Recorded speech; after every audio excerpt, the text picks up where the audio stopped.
Olá, estamos retomando mais uma aula de processo penal. Nessa aula, iremos tratar das provas orais no processo penal e vamos já iniciar o nosso estudo aí em continuidade com as provas já analisadas, a prova testemunhal, interrogatório. Vamos passar agora a falar da confissão. Muito bem, a confissão como meio de prova, ela deve ser reconhecida como a oportunidade ou a possibilidade que o acusado tem de renunciar à sua autodefesa. Ele renuncia à sua autodefesa, o acusado, por meio da confissão, não opondo mais resistência à persecução penal, ou seja, colaborando com o poder público na atividade persecutória.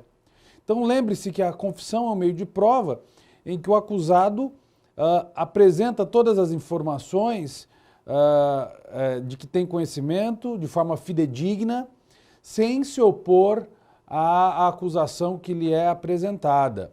Agora, é importante destacar que a confissão normalmente acontece no interrogatório. Aliás, a própria estruturação do interrogatório como meio de prova oral já se dá para veicular uma oportunidade de confissão. As perguntas que o juiz elabora no interrogatório já abrem oportunidade para que o acusado possa confessar a prática do delito e assumir uma postura condizente com a boa-fé processual, condizente com aquilo que a autoridade lhe imputa, no caso o Ministério Público imputando a acusação. Mas a confissão, hoje ela ganha um relevo muito grande, porque a confissão passa a ser hoje um pressuposto para os acordos de colaboração premiada da Lei 12.850. Todo aquele que se propuser na condição de colaborador para formular um acordo de colaboração com o Ministério Público, deve primeiro confessar aquilo que fez. Então a confissão é um pressuposto para os acordos de colaboração. E essa confissão só deve acontecer se for assistida por um advogado, essa pessoa que está confessando estiver assistida por um advogado que de alguma maneira acompanhe esse ato, porque essa confissão, sem o acompanhamento de um advogado, essa renúncia à autodefesa para se fazer o acordo de colaboração sem o advogado é absolutamente nula e sequer poderá ser homologada judicialmente, tá certo? Agora, com relação à confissão, nós podemos então estabelecer aqui algumas distinções. A confissão ela pode acontecer na fase extrajudicial, no que tange aí a fase investigatória. Então ela pode acontecer na fase investigatória, ela é extrajudicial ou inquisitorial. E a confissão ela pode ser judicial, e aqui ela acontece mesmo na presença do juiz, normalmente no momento do interrogatório, tá certo? Então ela pode ser extrajudicial e judicial. Muito bem. A confissão também pode ser classificada como confissão simples. O que seria uma confissão simples? É simplesmente o reconhecimento de um fato criminoso. Confissão simples é o reconhecimento de um único fato criminoso por parte do acusado. Ele concorda, ele vai anuir com aquela imputação que lhe é feita, e aí nós estamos diante de uma confissão simples, tá? Nós temos também a chamada confissão complexa. O que seria a confissão complexa? A confissão complexa é aquela em que o acusado assume mais de um delito, mais de um fato criminoso, e acontece, portanto, nas hipóteses de concurso de crimes. Então, temos a simples, complexa, quando é mais de um crime. E nós temos a chamada confissão qualificada. O que seria uma confissão qualificada? A confissão qualificada tem essa denominação porque é qualificada pelo exercício da autodefesa. Mas como assim uma confissão qualificada pelo exercício da autodefesa, se na confissão há uma renúncia à autodefesa? Na qualificada não há necessariamente uma renúncia integral ou absoluta à autodefesa. Por quê? Porque na confissão qualificada, é importante destacar, na confissão qualificada, o acusado ele assume o fato típico, ele assume mesmo que praticou o fato típico, mas ele nega o crime. Então ele assume aqui o fato típico, mas nega o crime. Como assim nega o crime? Trazendo um fato novo que pode caracterizar uma excludente de ilicitude, que pode caracterizar uma excludente de tipicidade ou de culpabilidade. Então vejam vocês que quando se trata de confissão qualificada, a admissão de um fato, considerado fato típico, né? O indivíduo de fato disparou arma de fogo, matou a vítima, mas ele nega o crime dizendo que agiu em legítima defesa. E aí quando ele traz um fato novo, negando o crime, o acusado, ocorre o que nós chamamos de inversão do ônus da prova. Por quê? Porque agora essa afirmação de fato novo passa a recair na defesa. Então haverá uma inversão do ônus da prova. Por que acontece uma inversão do ônus da prova? Porque nós temos uma teoria chamada teoria indiciária do tipo. O que quer dizer teoria indiciária do tipo? Todo fato típico, em regra, é ilícito. Então, se o acusado assume o fato típico, mas nega o crime, inverte-se o ônus da prova no que diz respeito a esse fato novo consistente na negação do crime. Então, inverte o ônus da prova. Ah, você agiu em legítima defesa? Então, prove que agiu em legítima defesa.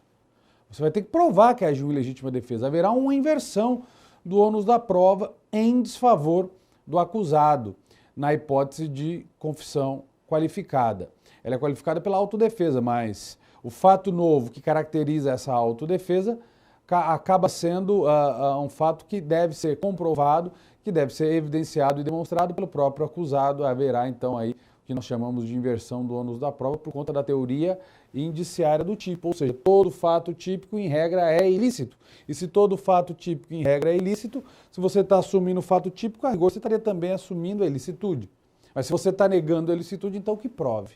Então essa chamada confissão qualificada, e ela é qualificada pelo pleno exercício do direito de defesa, de autodefesa ou não autoincriminação que recai ao acusado, tá certo? Agora, a confissão ela tem que ser sempre um ato espontâneo, voluntário, sob pena de estará caracterizando aí prova ilícita, né? Ela não pode ser extraída por tortura física nem psíquica, né? Ela tem que acontecer de forma espontânea e voluntária para poder admitir a sua plena eficácia. No processo penal, a confissão ela é divisível. Lembrar disso, ela é divisível. O que quer dizer isso? Que é a possibilidade de se aproveitar um capítulo específico da confissão e negar outro. É possível que o juiz, então, se utilize de uma parte da confissão e não de outra. E ela é retratável. E tem que ser retratável mesmo no processo penal. Por que a confissão é retratável? Porque pode acontecer do depoimento ter sido prestado sob pressão, sob tortura psíquica, para se buscar outro interesse que não a verdade dos fatos. O indivíduo pode estar confessando um crime para atender uma exigência de uma organização criminosa, o indivíduo pode estar confessando um crime para tentar se beneficiar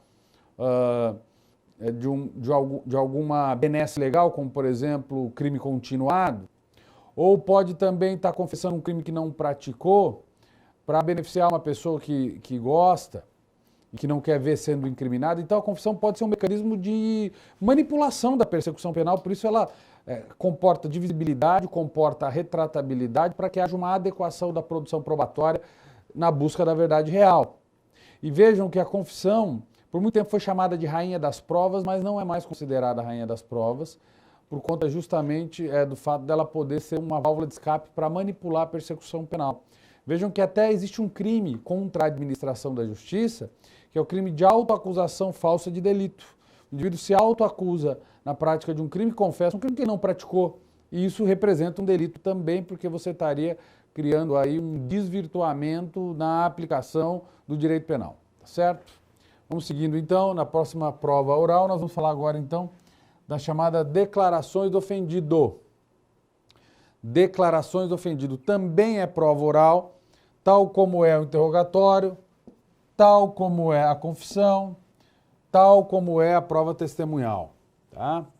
Mas vamos nos debruçar então agora na chamada declarações do ofendido. Bem, o que seriam as declarações do ofendido? Declaração do ofendido é o depoimento prestado pela vítima em juízo. É o depoimento prestado pela vítima do crime em juízo a respeito das suas impressões e daquilo que sabe acerca do fato criminoso. De antemão, então, nós temos que perceber o seguinte: esse tipo de prova tem um valor probatório mais reduzido que a prova testemunhal. Por que o valor probatório é mais reduzido do que a prova testemunhal? Porque o ofendido é parte interessada no deslinde da ação penal, na resolução da ação penal. Então, o ofendido é parte interessada, por quê? Porque ele é o titular do bem jurídico que foi lesado com a prática do crime. Então, as declarações do ofendido são importantes? São, mas não são uma prova de valor probatório absoluto, porque elas vêm com uma carga de parcialidade, com uma parcela de interesse daquele que está dando esse depoimento, essa declaração, porque esse indivíduo foi vítima do crime, não é? Mas nós não podemos deixar de atribuir muita importância também à declaração do ofendido, sobretudo naqueles crimes em que não há prova testemunhal, crimes que são praticados em que não há ninguém vendo o crime acontecer, não há uma testemunha, há apenas o autor do crime e a vítima. Então, as declarações do ofendido são importantes para esses tipos de crime desprovidos de prova testemunhal, como, por exemplo, o crime de estupro. É muito comum o crime de estupro acontecer sem que haja uma testemunha ocular. Ele acontece em um local isolado, um local ermo, e aí, no caso de crime de estupro, a declaração do ofendido acaba sendo uma prova muito importante. Ela não é uma prova obrigatória, é claro, porque por vezes o ofendido às vezes não vai ser encontrado, ele pode ter falecido. Então, nem sempre a declaração do ofendido ela acaba sendo uma prova que aconteça constantemente no processo penal, mas ela tem uma importância muito grande. Lembrar que o ofendido, quando dá as suas declarações, ele não assume compromisso com a verdade, porque ele acaba, sim, trazendo uma carga específica de subjetividade e de interesse na demanda, então não dá para exigir dele esse nível de isenção que se exige de uma testemunha, então não tem o dever que tem a testemunha de falar a verdade, e não lhe é feita nenhuma exortação ao ofendido, mas se o ofendido mentir, ele pode se responsabilizar, sim, por algum crime. O ofendido ele pode se responsabilizar, por exemplo, pelo crime de denunciação caluniosa, do artigo 339 do Código Penal, naquelas hipóteses em que ele acaba imputando falsamente um crime a quem ele sabe ser inocente. Então, esse tipo de crime pode sim recair nas declarações do ofendido se ele fizer uma imputação de um fato de forma mentirosa só para prejudicar uma pessoa inocente, né? Agora, o que é importante a gente pensar no que diz respeito às declarações do ofendido é que o Código de Processo Penal tem uma preocupação muito grande em tratar o ofendido de uma maneira a que ele possa se livrar dos danos psíquicos que o crime lhe ocasionou, né? Então é possível que o ofendido participe do processo para ter informações, ele pode se habilitar no processo para ter informações de como o processo está andando, ele pode ser intimado da sentença condenatória, ele pode se beneficiar de medidas multidisciplinares para lhe tutelar diante do impacto causado pelo delito, ele pode preservar a sua intimidade no curso do processo. Então, o Código dá uma série de proteções ao ofendido para que ele possa também ter completa segurança para dar o seu depoimento em juízo, sem qualquer tipo de prejuízo maior, além daquele já decorrente da prática do delito, tá certo? Agora, o que é fundamental a gente ainda destacar no que diz respeito às declarações do ofendido, é que as declarações do ofendido acabam sendo a primeira prova oral produzida em audiência. Então, na audiência, antes de se ouvir testemunha, antes de se interrogar o acusado, primeiro vai ser feita a colheita dos depoimentos e das declarações do ofendido. Só depois, então, é que se passa à produção das demais provas orais. Tá certo? Então, o ofendido, ele é o primeiro a ser ouvido. Depois ouve-se as testemunhas de acusação, depois o acusado. Testemunha de acusação, perdão, testemunha de defesa e o acusado. Tá certo? Então, a primeira prova oral a ser produzida é a declaração do ofendido. Até porque esse depoimento que o ofendido dá, ele pode ser checado com a produção da prova testemunhal da acusação, da prova testemunhal da defesa, e pode ser checado no que diz respeito também ao interrogatório. Tá certo? Muito bem. Vamos seguindo, então. Reconhecimento de pessoas e coisas. Vamos lá. Quando se trata de prova, reconhecimento de pessoas e coisas, a primeira coisa que nós temos que saber é que esse tipo de prova é produzida por um processo de identificação.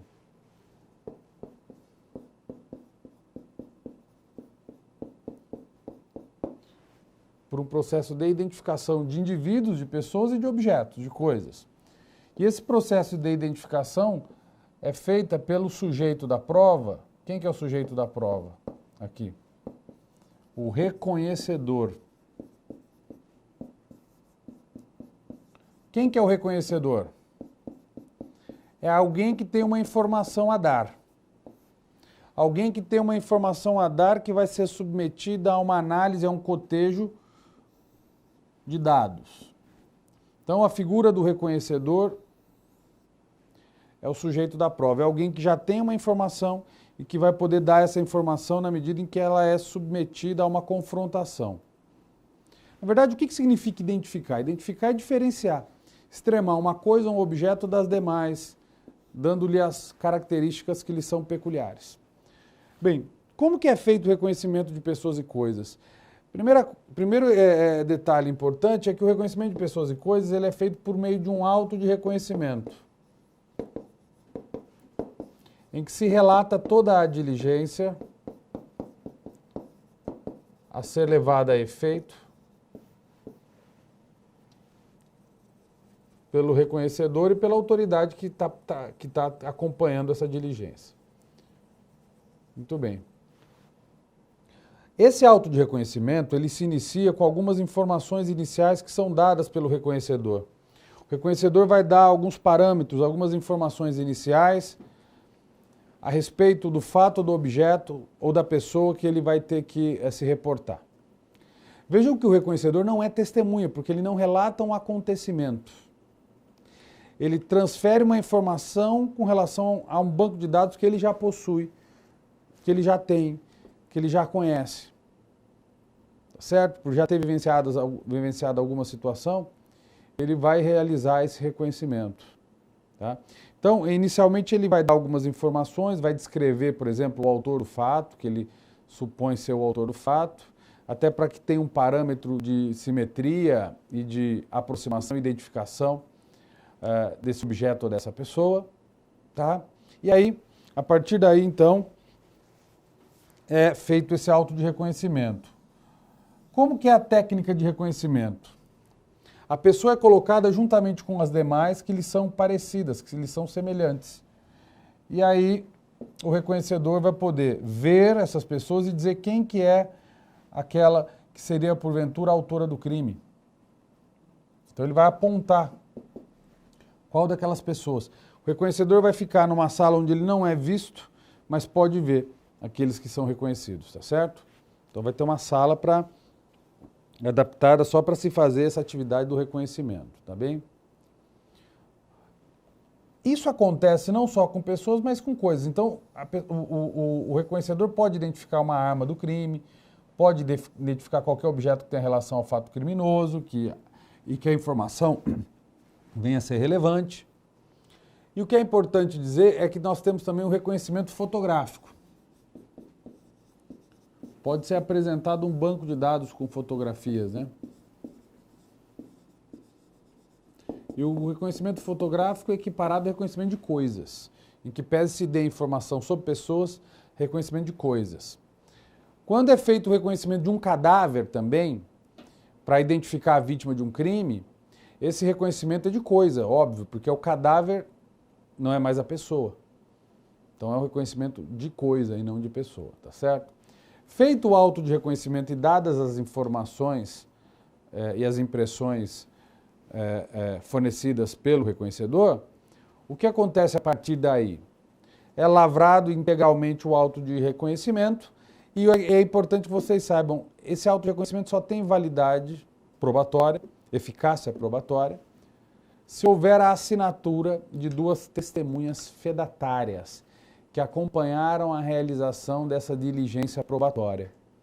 Então essa é uma exigência formal que a lei estabelece, 2 testemunhas assinando o auto de reconhecimento para atribuir fé pública àquele documento, são testemunhas fedatárias, elas vão dar validade ao instrumento, ao auto de reconhecimento, porque vão ser aquelas que vivenciaram, presenciaram a elaboração da diligência e a colocação daquelas informações no auto de reconhecimento, tá certo? Muito bem. Vamos passar agora para a acareação. A acareação. A palavra acareação, como meio de prova, o que seria a acareação? A acareação é confrontação de depoimentos. Confrontação de depoimentos que são antagônicos.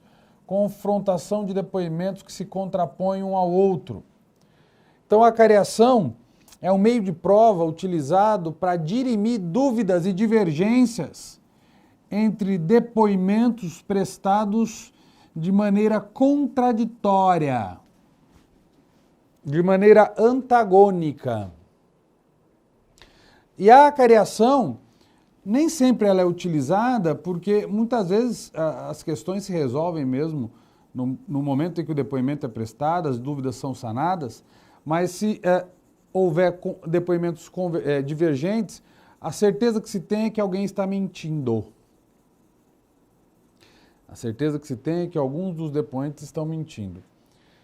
Então vamos prestar atenção numa coisa. O artigo 229 e 230, que cuidam da acareação no Código de Processo Penal, se a gente for analisar lá, nós vamos verificar que a acareação ela está prevista para confrontar depoimentos de testemunhas com o acusado, de testemunhas com o ofendido, enfim, toda e qualquer colocação ou ajuste entre as provas orais do processo penal. Porém, eu tenho que dizer a vocês que essa delimitação da acareação como meio de prova, ela deve ser revista no plano da Constituição de 1988. Por quê? Porque nós não podemos admitir a acareação envolvendo o acusado. O acusado não pode se submeter à acareação e não se pode submeter o acusado à acareação por uma razão muito simples. O acusado, ele tem o direito à autodefesa, o direito à não autoincriminação, o direito, inclusive, de ficar em silêncio. Então, ele não pode ser submetido a uma acareação, sob pena dele estar sendo forçado a renunciar compulsoriamente à sua autodefesa. Isso não é possível, isso não é admissível no nosso processo penal atualmente. Então, basicamente, o que seria interessante nós pensarmos? Que a acareação deve ser feita, ou merece ser feita, entre testemunhas, entre depoimentos testemunhais. Por quê? Porque a testemunha, sim, ela tem compromisso com a verdade. De modo que se uma testemunha mente, ela está descumprindo o dever de dizer a verdade e está incidindo na prática do crime de falso testemunho. Então, é fundamental saber isso. Haverá possibilidade, sim, de acareação entre testemunhas. Necessariamente entre testemunhas. Tudo bem? Por quê? Porque são elas que possuem efetivamente o quê? O compromisso de dizer a verdade. Tá certo? Agora, com o advento da Lei 11.689, 11.690, as leis que vieram estabelecer uma reforma no Código de Processo Penal, essas leis, elas alteraram a redação do artigo 400 do Código de Processo Penal, estabelecendo uma ordenação da produção probatória. E a acareação, ela é colocada dentro da ordenação da produção probatória de uma maneira que fica muito clara. a desnecessidade de fazer a acariação com o acusado. Por quê? Porque a acariação na ordem de produção probatória do artigo 400, ela vem antes do interrogatório e depois da produção de prova testemunhal. Então, vejam, se a acariação fosse possível de ser realizada com o interrogado, com o acusado, o interrogado, ela seria um meio de prova que teria que ser autorizada a ser produzida após o interrogatório. Mas como o interrogatório passa a ser o último meio de prova lá no artigo 400, depois encerra a instrução e já parte para os debates finais, para as alegações finais, não há sentido algum a gente admitir mais a acariação entre o acusado, o interrogado e os demais depoentes, sobretudo as testemunhas. Então a própria alteração da redação do artigo 400, por si só, já afasta essa situação da acariação do acusado. Lei 11.719 de 2008, que altera a redação do artigo 400. Nesse aspecto é importante lembrar disso então, gente, tá? Essa lei, ela redisciplinou o rito ordinário e trouxe aquela superaudiência do artigo 400, que estabelece a ordenação da produção de prova no processo penal. Vale a pena ler o artigo 400, você que está estudando para concurso, viu? Porque o artigo 400, ele cai bastante em prova, ele estabelece a ordem de produção probatória aí no rito ordinário, a audiência de instrução do rito ordinário, um dos artigos que se tornou um dos mais importantes aí do Código após a reforma do rito ordinário, tá certo? Mas então lembre-se disso, em se tratando de acariação, só quem tem o dever de compromisso com a verdade, tá? É feito o auto de acariação pela autoridade que preside, auto de acariação. A acariação pode ser feita na fase policial e na fase judicial, ou na presença do delegado ou na presença do juiz, auto de acariação, tá bem? E há a possibilidade de uma acariação feita por meio de carta precatória. É possível isso, a lei prevê expressamente, mas essa acariação não seria uma acariação presencial. Seria feita quando uma testemunha mora numa comarca e a testemunha mora em outra, e os pontos de divergência são remetidos do juízo deprecante ao juízo deprecado para se estabelecer essa confrontação, tá certo? Hoje fala-se também na possibilidade de se fazer a acariação por videoconferência. Do mesmo modo que se pode produzir prova testemunhal por videoconferência e se pode fazer um interrogatório por videoconferência, também seria perfeitamente possível realizar também a chamada acariação por videoconferência, tá certo? Bem, gente, eu agradeço a participação de vocês em mais essa aula do PCI Concursos.